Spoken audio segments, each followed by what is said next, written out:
এক, পেয়ারা পাতার চা নিয়মিত খেলে রক্তের খারাপ কোলেস্টেরলের মাত্রা কমে। এটি ভালো কোলেস্টেরলের পরিমাণ বাড়াতে কাজ করে।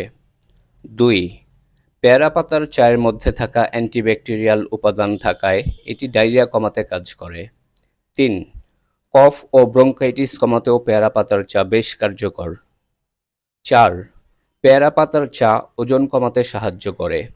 এটি চর্বি কমাতে কাজ করে এবং পেট ভরা ভরা ভাব রাখে, এতে ওজন কমে। ৫, ডায়াবেটিস রোগীদের জন্য নিয়মিত পেয়ারার পাতার চা পান করা ভালো। এটি রক্তে শর্করার মাত্রা কমাতে কাজ করে। ৬, পেয়ারা পাতার অ্যান্টিব্যাকটেরিয়াল উপাদানের জন্য এটি পাকস্থলীর সমস্যা রোধে ভালো কাজ করে। এটি ফুড পয়জনিং রোধেও উপকারী। ৭, পেয়ারার পাতা পানিতে ফুটান, একে ঠান্ডা হতে দিন। এরপর পানিটি মাথায় মাসাজ করুন, চুল পড়া প্রতিরোধ হবে। ৮, পেয়ারার পাতা গরম পানিতে বলক দিয়ে গার্গল করলে মুখের ঘা দূর করতে সাহায্য করে।